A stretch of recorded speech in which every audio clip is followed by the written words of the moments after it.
O meu nome é William Roslino Paranhos e eu sou pessoa pesquisadora do Laboratório Afrodite, que é vinculado à Universidade Federal de Santa Catarina, e eu desenvolvi esse trabalho conjuntamente com a nossa vice-líder, a professora Laís Antunes, e da professora Olga Garcia, que é a líder do Afrodite. O título do nosso trabalho é Violência contra as Mulheres. Mas que mulheres? A gente gostaria de esclarecer que essa apresentação utiliza de linguagem neutra e sem gênero. Porém, antes de mais nada, nós gostaríamos de afirmar que com esse trabalho, nós, pessoas autoras e pesquisadoras, temos a possibilidade de assumir o nosso lugar de fala e de nos expressarmos. Para isso, rapidamente, eu gostaria de falar um pouquinho sobre esse conceito que, infelizmente, tem sido usado de maneira tão errônea, né? Quando nós falamos sobre lugar de fala, nós não estamos falando sobre a possibilidade ou não de falar. Pelo contrário, nós estamos falando do entendimento e da compreensão do contexto em que nós estamos inseridas enquanto pessoas, e a partir do entendimento desse contexto, do reconhecimento dos nossos privilégios, podermos falar sobre outras identidades, sobre outros contextos. Então, aqui nós estamos pedindo licença a todas as pessoas, e principalmente as mulheres trans, para que nós possamos falar sobre elas. O gênero, partindo do princípio mais clássico da literatura, é um elemento constitutivo de relações sociais baseadas nas diferenças percebidas entre os sexos, e gênero é uma forma primária de dar significado às relações de poder. A autora busca demonstrar como, por vezes, o surgimento do conceito produz um esvaziamento do contexto histórico-cultural, onde gênero, sexo e sexualidade podem estar interseccionados. A Scott também chama atenção para a necessidade do exercício da visualização das construções binárias que estruturam a sociedade como um todo e que impedem quaisquer conhecimentos por elas não considerados. Com isso, todas as identidades que são consideradas dissidentes, ou seja, que não estão inseridas nessa construção binária, se colocam à mercê, à margem, né? Nas mais variadas áreas desse locus, seja no campo das políticas públicas, da assistência, da seguridade, ou mesmo no âmbito jurídico.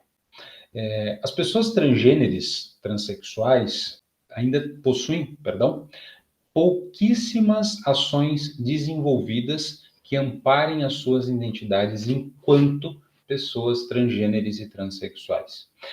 Por exemplo, relacionado ao aspecto legal, nós podemos mencionar aqui a aprovação da criminalização dos atos de homofobia e transfobia com a aplicação da lei do racismo, mas que não oferece os aparatos legais específicos a essa população. Partindo do entendimento de que a transfobia também se qualifica como uma violência de gênero no que concerne as mulheres trans, outras legislações voltadas a essa matéria, como a Lei Maria da Penha, raramente são utilizadas para também proteger essas identidades da violência. Com isso, nós indagamos, né? Que mulher é essa que está sendo representada nas ações de combate à violência de gênero?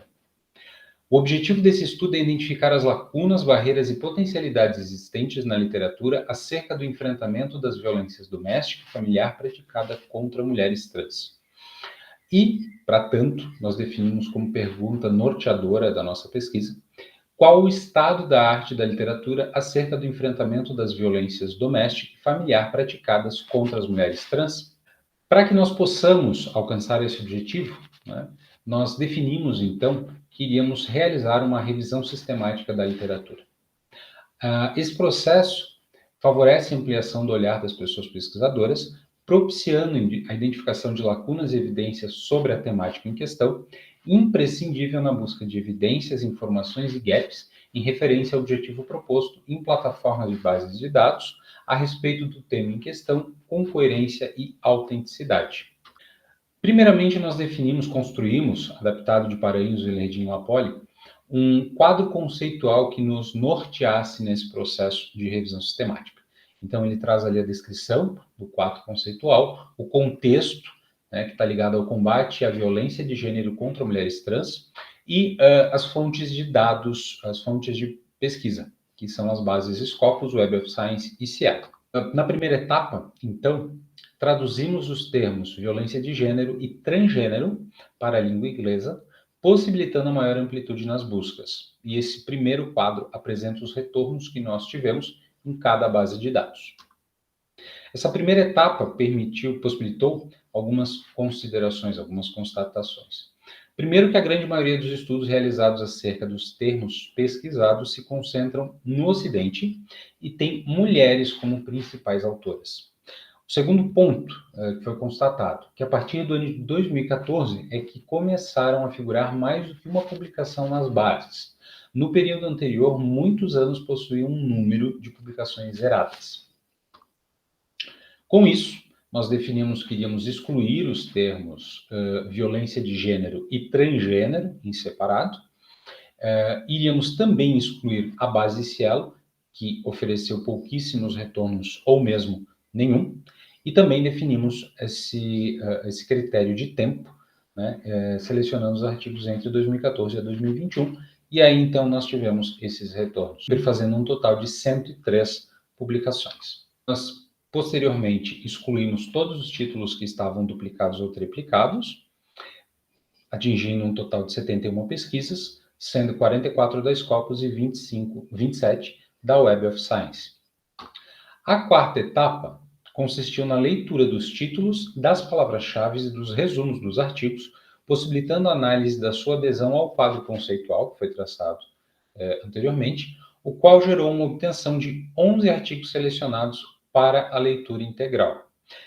Após essa leitura, 7 artigos foram eleitos pelo fato de oferecerem contribuições importantes e pertinentes à presente pesquisa. E a seguir, então, eu apresento os artigos que foram selecionados e que compõem essa revisão sistemática da literatura.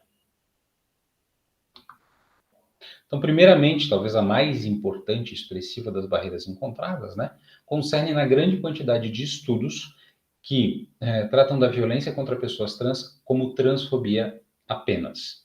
A transfobia, segundo Jaqueline Gomes de Jesus, pode ser conceituada como a aversão às pessoas transexuais, transgêneres, que culminam em ações preconceituosas, discriminatórias e violentas. A violência de gênero, por sua vez, consiste em qualquer tipo de agressão perpetrada contra pessoas com base em seu gênero, entretanto sendo prioritariamente relacionada e socialmente convencionada, é importante salientar, às mulheres cisgênero. Então, ao nos pautarmos nas violências doméstica e familiar, nós indagamos: a violência de gênero não compreende também as mulheres trans? Responder que não significa afirmar que as mesmas não são mulheres. Porém, ao analisarmos os aspectos relacionados aos tipos de violência sofridas por essas pessoas, não nos restam dúvidas de que estas se configuram como violências de gênero.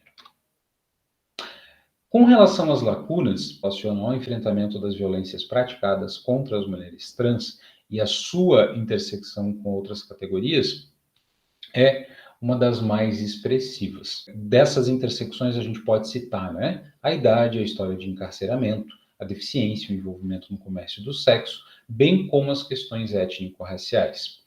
Tal cenário aponta para a necessidade de desenvolver pesquisas com abordagem qualitativa em relação ao tema, devido à sua escassez, e que tenham como foco a questão das interseccionalidades dentro do campo das violências.